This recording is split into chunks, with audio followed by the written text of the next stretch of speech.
On vous souhaite la bienvenue à ericlato.com. Dans quelques instants, on vous parle de la deuxième édition de la Tombola hivernale qui va se tenir demain au domaine des petits fruits. Mais d'abord, on vous parle d'une batterie révolutionnaire qui est fabriquée ici même dans la région, à Saint-Alexandre.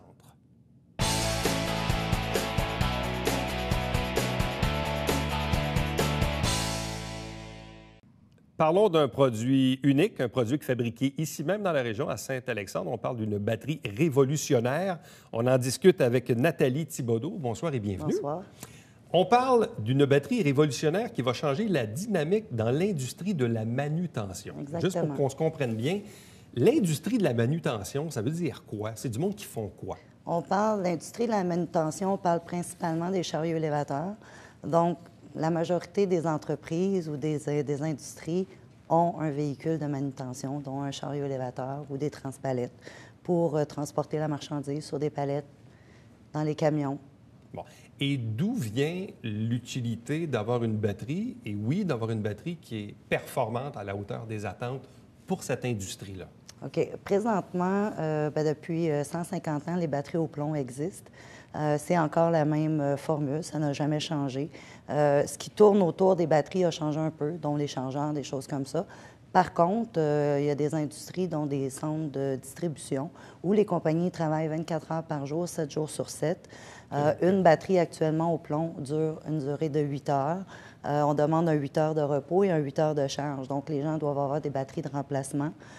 Nous, ce qu'on voulait amener, c'était éliminer justement ces chambres à batterie-là, avoir des longévités beaucoup plus longues, des durées de vie plus longues pour les batteries. Des chariots élévateurs, là, Oui. comme on peut imaginer, là, Oui. dans des backstores Oui. un peu, là, Oui. dans des... bon. Ça fonctionne un peu comme... C'est des moteurs électriques ou c'est des moteurs à gaz? Non, dans les chariots élévateurs, évidemment, il y a à gaz, il y a au propane Ouais. et il y en a à moteur électrique. Donc, à moteur électrique, ça travaille actuellement avec des batteries, mais des batteries plomb et acide. OK. Sinon, on a le propane, puis on a à gaz diesel, souvent pour l'extérieur. Pour l'extérieur. Oui. Mais là, dans ce cas-ci, on parle principalement des chariots élévateurs à moteur électrique. Électrique, exactement. Alimentés, donc rechargés par de la fameuse batterie dont vous parlez, qui est une batterie traditionnelle au plomb. C'est ça. Et là, vous, à quel moment est arrivée, dans le fond, l'invention, la création de la Be Green, là? OK. Moi, ça fait depuis 1993, je suis dans l'industrie. Évidemment, on analyse toujours, on regarde toujours quels sont les problèmes dans l'industrie. En 2010, je suis rentrée à l'Université de Stanford, Californie, pour étudier en innovation énergétique.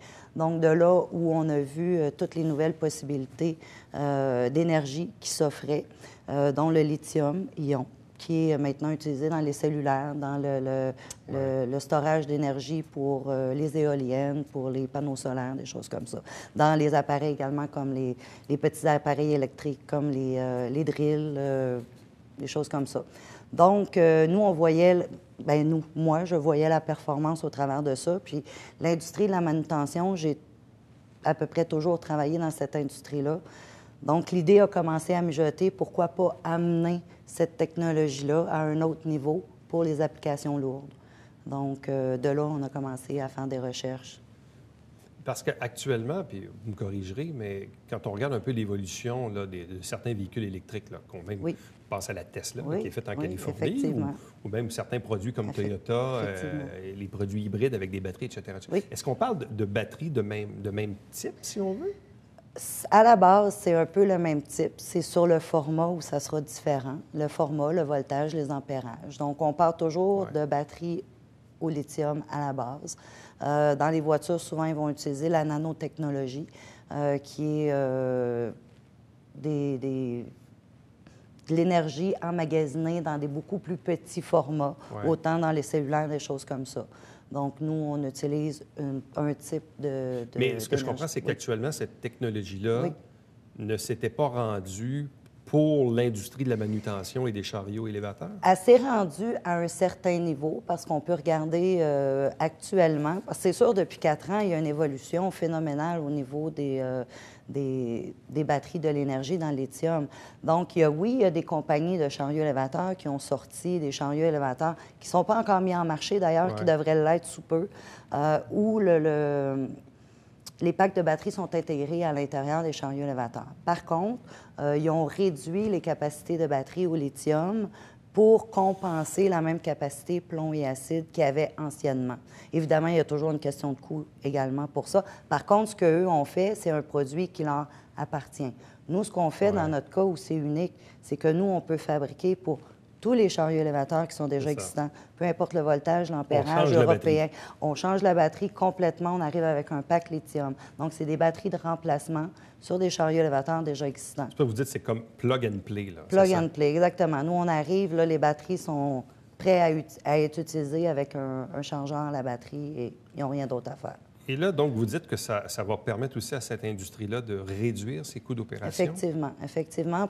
La raison pour laquelle on va réduire, premièrement, la consommation énergétique au niveau de l'électricité.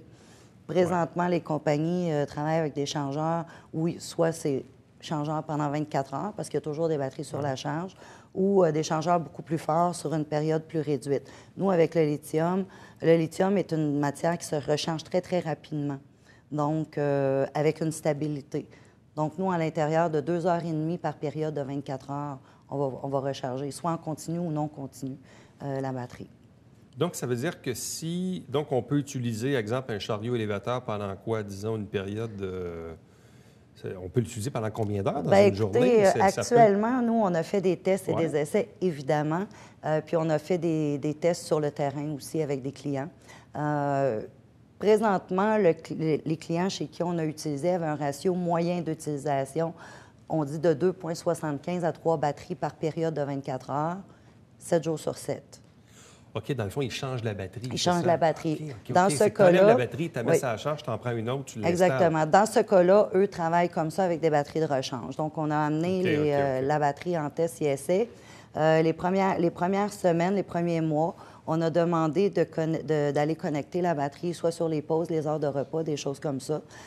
Nous, on a compensé le client 600 ampères, nous 600 ampères dans le lithium. On a compensé la même chose.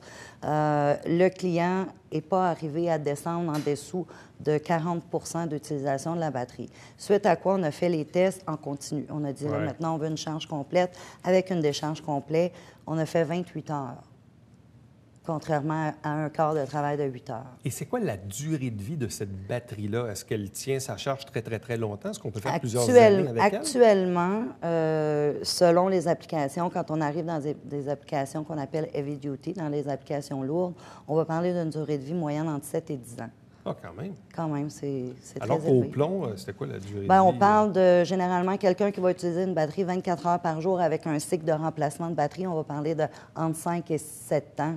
OK. Mais il va avoir 3 batteries. Moi, j'en offre qu'une. Donc, ça devient un gros avantage. Exactement. Bon. Donc, la compagnie Batterie Mustang Technologies existe depuis quoi, quelques années maintenant? Depuis 2 ans et demi. Bon. Et là, vous avez travaillé sur ce projet-là quand même depuis quelques années. Là. Moi, ça fait 4 ans. Personnellement, ça fait 4 ans que je fais de la recherche sur ce projet-là. Qu'est-ce qui fait que vous vous êtes intéressé à ce monde-là? Bien, moi, c'est de famille parce que mon papa était dans l'industrie de la batterie quand j'étais plus jeune. Puis, j'ai toujours évolué dans cette industrie-là. Donc, jusqu'en 2010 où j'ai décidé d'aller apprendre plus au niveau du domaine de l'énergie parce que mes connaissances s'arrêtaient beaucoup aux batteries plomb et acide et je voulais avoir plus de bagages. Okay. Donc, puis j'ai redémarré Batterie Mustang justement pour apporter du nouveau, pour apporter un changement dans cette industrie-là. Bon. Et là, vous êtes installé à Saint-Alexandre. Oui, oui. Et là, bon, oui, la compagnie est relativement jeune et tout ça. Le produit est en lancement, si on veut? Ou oui, présentement, il est en lancement. C'est sûr que la compagnie existe avec d'autres produits connexes quand même. On fait quand même le plomb et acide qui va probablement toujours exister parce qu'il y a des besoins pour ça. Mais c'est ça. Actuellement, le B-Green est en lancement. On est officiellement approuvé. Les tests sont terminés. On est prêt à en marcher. Et là, vous allez être présent là, dans un salon qui est dédié à l'industrie? Exactement. Les 17 et 18 février, nous serons présents au salon Cargo Logistique Canada, au Palais des Congrès. Donc, pour les gens qui sont intéressés à venir nous visiter, ça va nous faire plaisir. Puis les gens peuvent nous appeler aussi. On remet des laissez-passer pour le salon. Bon. Et là, maintenant, c'est quoi votre... je dirais le public cible ou le client cible que vous visez actuellement? excusez, principalement le public cible qu'on vise, c'est les compagnies qui travaillent 24 heures par jour, 7 jours sur 7, ou qui ont des applications lourdes, où il y a une demande forte en besoin d'énergie avec les champs élévateurs, ou encore les entreprises qui doivent avoir des batteries sécuritaires, environnementales, santé-sécurité. Donc, on peut adapter le produit, même si les gens travaillent moins fort. Premièrement, moins ils vont travailler fort, plus elle va durer longtemps, mais c'est un produit qui est complètement environnemental. Et là, vous visez quel marché? Le Québec, le Canada, les États-Unis? C'est quoi votre Présentement, on développe le Canada avec des visions vers le marché américain. Parce qu'il n'y a pas vraiment de produits comparables jusqu'ici. Actuellement, il n'y en a pas. Actuellement, il n'y en a pas. Où on peut desservir une large gamme comme ça, il n'y en a pas. On a fait des vérifications. Moi, je suis voyagée à plusieurs endroits, des gens qui s'annonçaient avec l'idée, mais qui n'avaient jamais eu de batterie qui avait été construite ou qui avait... Donc, on a vraiment nettoyé le marché, finalement, pour être sûr qu'on mettait un produit en marché qui était exclusif. Lithium-ion, ce qui est déjà une technologie utilisée ailleurs. Oui, effectivement. Mais là, on parle vraiment de batteries destinées à l'industrie de la manutention. Exactement. Parce que tantôt, vous avez parlé, entre autres, des piles de cellulaire. Oui. C'est du lithium-ion qu'il y a là-dedans? C'est du lithium. Je ne pourrais pas tout vous donner. Il y a différentes applications, mais il y a du lithium de magnésium, du lithium de... Et c'est quoi la différence? Le lithium, là, pour le commun des mortels qui ne connaît pas ça, là, du lithium-ion, c'est quoi? Puis du plomb, c'est quoi? Puis en quoi c'est plus performant le lithium que le plomb? C'est technique, là, mais ça m'intrigue. Le plomb, c'est évidemment la batterie qui est constituée de plomb. Avec une pâte d'oxyde de plomb qu'on appelle, avec de l'acide. C'est au moment où il y a la charge et la décharge qu'il va y avoir un transfert d'énergie qui va se faire, soit à la charge ou à la décharge.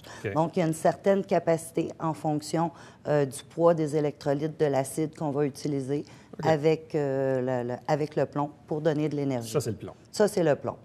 Le lithium, on parle pas de liquide.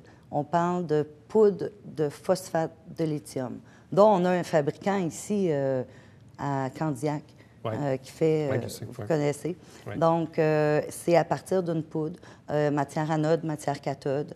Donc, c'est des batteries qui sont complètement sans entretien, complètement scellées. Il n'y a aucune manipulation. Et c'est plus environnemental, donc, c'est ça? C'est plus environnemental parce que le plomb est très, très, très toxique.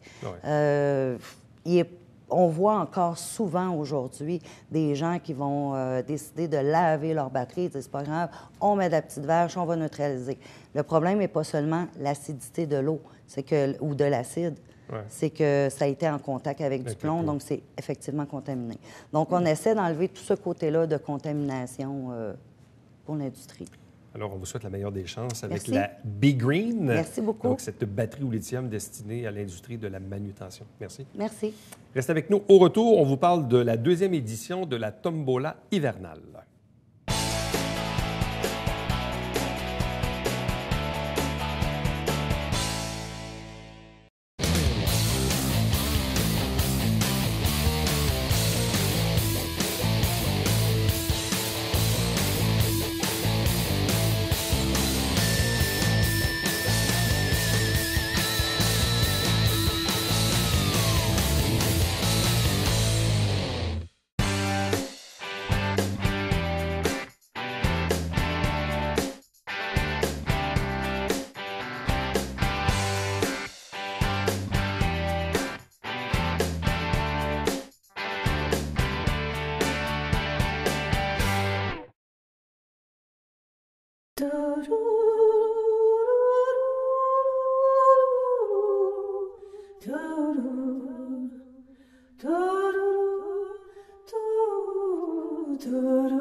Donc, demain, samedi, le 30 janvier, dès 10 h, au domaine des petits fruits, c'est la deuxième édition de la Tombola hivernale. Deux invités pour en parler. D'abord, Caroline Dubois. Bonsoir. Bonjour. Accompagnée de Geneviève Lefebvre. Bonsoir et bienvenue. Alors, une question toute simple. Qu'est-ce que c'est la tombola hivernale? La tombola hivernale, bien, dans le fond, je vais laisser Jen répondre par rapport à ça. C'est en fait une activité qu'on a mis en place l'année passée, qui a connu un certain succès. On a décidé de renouveler à chaque année. C'est en fait la lancée pour notre saison hivernale. Vous savez qu'au domaine des petits fruits, on est un site agro-touristique qui est un peu connu localement, mais notre réputation est toute faite pour l'été. Or, on est là l'hiver aussi. Alors, la tombola, c'est la lancée de notre saison hivernale où on va jouer dehors. C'est basé sur le plaisir, le bonheur, l'amour de la nature. Et on en profite aussi à ce moment-là pour annoncer à tous les activités qui sont disponibles en saison froide. À quoi ressemble le domaine des petits fruits durant l'hiver? Moi, je suis allé souvent chez vous, mais durant la saison où il y a du gazon. Mais l'hiver, ça ressemble à quoi, le domaine? C'est un repère tranquille. On se trouverait vraiment dans un petit coin paisible. Et puis, bon, on a grand terrain. Et là, on voit l'ampleur et la grandeur du terrain, du fait qu'il y a un peu moins de végétation là, qui meuble l'endroit. Et puis là, bien, ça nous permet de l'exploiter, le site. Le lac, il gèle en hiver. Fait qu'on fait du patinage, bien sûr. Il va y avoir du ballon-ballet, d'ailleurs, dans le cadre de notre tombola. Et on va aussi profiter des allées de la bleuetière pour de la raquette, du ski de fond. C'est pas rare que mon père il va faire de la tire sur la neige, ne serait-ce que pour s'offrir ce petit bonheur-là. Et évidemment, la salle est chauffée, conviviale, on a un beau foyer. C'est très chaleureux. Bon, Caroline, donc de quelle façon ça fonctionne? Là, on a quelques activités en tête. Donc, les Exactement. gens arrivent là, donc c'est demain samedi, ça commence à 10 h le matin. Exactement. Si on arrive là, donc demain matin à 10 h, il se passe quoi? Donc, à l'entrée, vous allez avoir quelqu'un pour vous accueillir et vous guider sur le site. Donc, il va y avoir plusieurs activités déjà en place, dont moi, mon rôle pour la tombola, c'est vraiment l'organisation de la course à obstacles avec des éléments d'entraînement fonctionnel à travers celle-ci. Okay. Donc, il y a différents niveaux. C'est vraiment pour tout le monde, que vous soyez débutant, avancé, intermédiaire. Vous allez pouvoir y trouver votre compte et bouger. Nous, on voulait vraiment promouvoir l'activité physique et c'est pour ça que je m'implique encore une fois cette année dans cette tombola-là. Bon. Et la course à obstacles, c'est quoi le niveau? C'est combien de monde? C'est combien d'obstacles? C'est quoi le circuit? Bien, en fait, on fait notre circuit à travers les champs de bleuets. Donc, dans le champ de bleuets, qui se trouve à la droite du domaine, on a installé des obstacles. On a des pneus. On va avoir des balles de foin à escalader avec des échelles. Il va y avoir des poids à transporter également. À travers ça, il va y avoir de la course, évidemment, et des mouvements d'entraînement fonctionnel. On parle de fente avant, des lunges, des burpees, tout ça adapté selon votre niveau. Donc, si vous n'êtes pas capable de faire un obstacle, c'est parfait. On a une option pour vous. Ça prend combien de temps faire le circuit? Ça dépend. Ça peut vous prendre 15 minutes, comme ça peut vous prendre 45 minutes. Ça dépend quel parcours vous choisissez. Si vous choisissez le niveau débutant, donc le niveau 1, ça peut vous prendre une quinzaine de minutes. Si vous choisissez le niveau avancé, ça peut aller jusqu'à 45 minutes. Mais l'idée d'avoir une course à obstacles là, dans la bleuetière, si on veut, là, du domaine des petits fruits, c'est venu comment, cette idée-là? De dire, ben oui, on pourrait faire ça. C'est arrivé comment? Bien, moi, dans le fond, j'ai étudié en kinésiologie. Je suis entraîneur depuis plus d'une dizaine d'années. Donc, pour moi, c'était ça mon rôle, dans le fond, vraiment organiser une activité pour jouer dehors, promouvoir comment l'idée de faire ça au domaine des petits fruits est arrivée? Bien, en fait, Caroline a travaillé pour moi dans le courant de l'organisation de la tombola l'année passée. Puis, elle avait pris son bagage de kinésiologue. Elle nous avait emmené une belle course qu'elle avait bâtie de toutes pièces. Maintenant, elle vole de ses propres ailes. Elle est rendue à son compte. Là, exactement. On est resté en très bons termes. Puis, évidemment, l'événement, là, j'étais rendue pas mal plus tout seul à l'organiser, puis un peu découragée devant l'ampleur de tout ça. J'ai fait appel à elle avec tout son bagage, mais aussi tout ce que son entreprise, en fait, lui permet de transporter à travers l'activité. Fait que ça l'a augmenté, je te dirais, le niveau de défi de la course à obstacles. Ça va rester un plaisir fou, mais un plaisir qu'on ne voulait pas seulement juste pour les enfants ou typiquement familial. Les grands vont s'amuser autant, là. Ça apporte un petit côté compétitif qui risque d'être fort intéressant. Bon, parce que de l'espace, il y en a. Oui. Hein? Ça, c'est super agréable. météo relativement favorable, selon les prévisions à date? Ouais. L'année passée, il a fait relativement froid, un beau gros soleil, mais très, très froid, et on a eu un très beau succès. Alors là, cette année, c'est plus doux, il y a même de la neige qui va être au rendez-vous. Or, ça peut être qu'agréable. Je pense qu'on a tous les atouts de notre côté. La course à obstacles, elle se déroule sur quelle période horaire durant la journée? Vous pouvez arriver à n'importe quel moment. Les départs sont toute la journée de 10 à 4. Donc, peu importe quand ça vous tente, vous arrivez, vous venez me voir, puis on note votre heure de départ, votre heure d'arrivée, puis vous pouvez repartir avec une belle activité physique à faire en plein air. Mais ce n'est pas la seule activité physique qu'il y a sur place.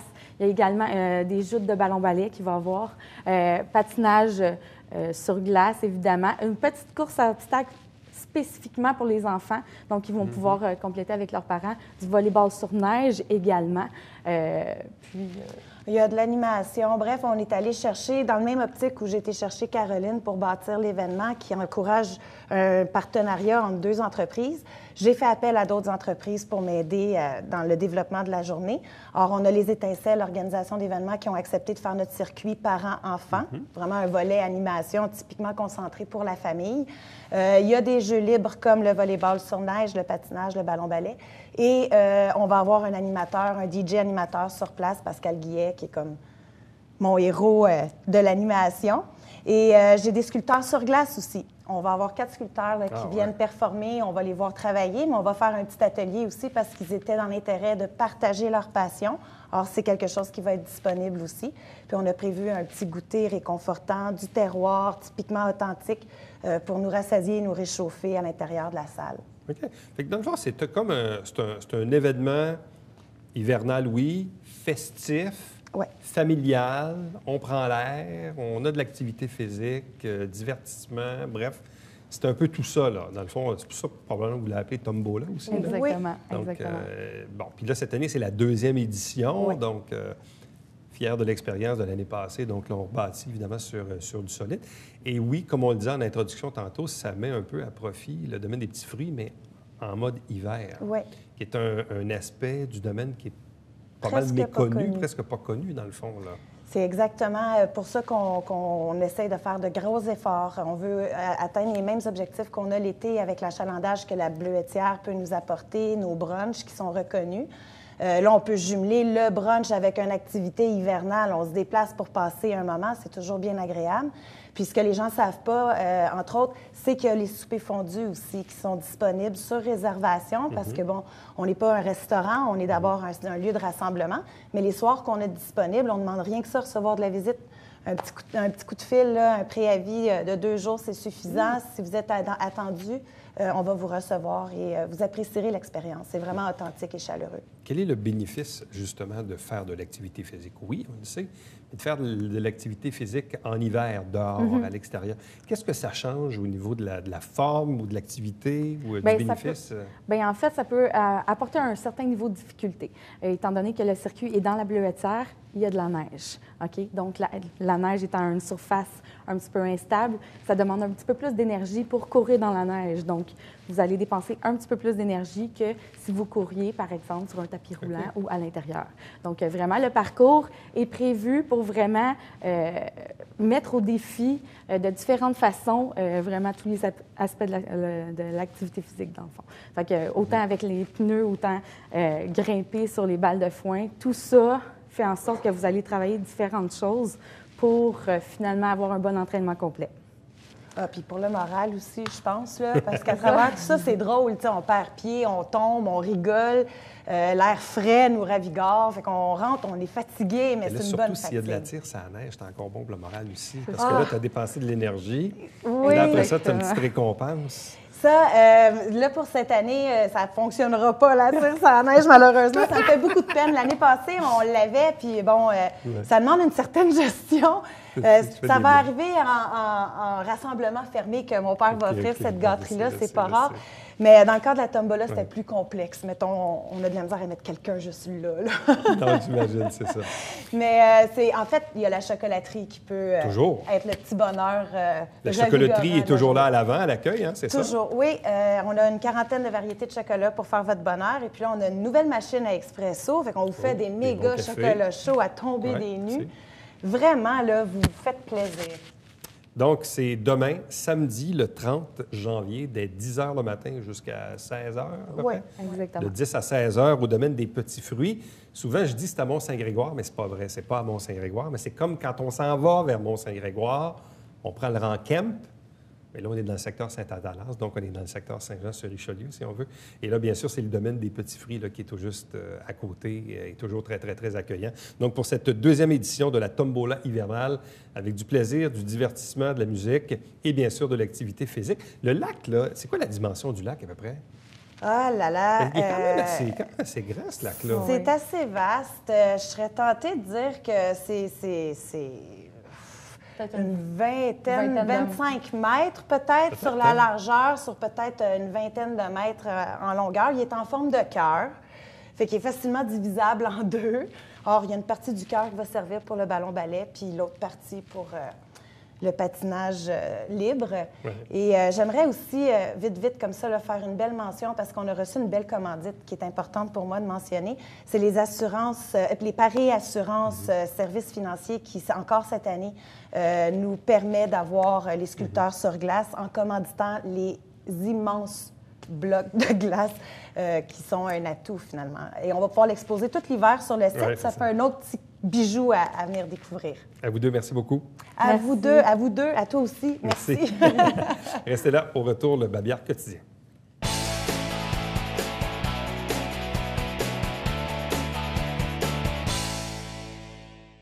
Il reste encore une fin de semaine d'activité pour Hiberneige, 30 et 31 janvier. Donc, c'est au pavillon Mille-Roches à Iberville, hiberneige.com, pour obtenir tous les détails.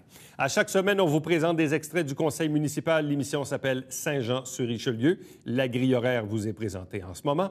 Également, vous dire qu'à tous les dimanches matins, 9h30 en direct, c'est le Télébingo avec 3 500 $ en prix. Carte pleine à 2 000 $. 30 dépositaires dans la région pour acheter les livrets et pour avoir la liste des dépositaires, tvhr9.com. C'est notre site Internet également pour voir ou revoir des entrevues que vous avez manquées. Et puis, entre-temps, si vous désirez me contacter, faites-le personnellement et directement à Éric Latour en un mot, à commercial tvhr9.com. À demain. Bye-bye.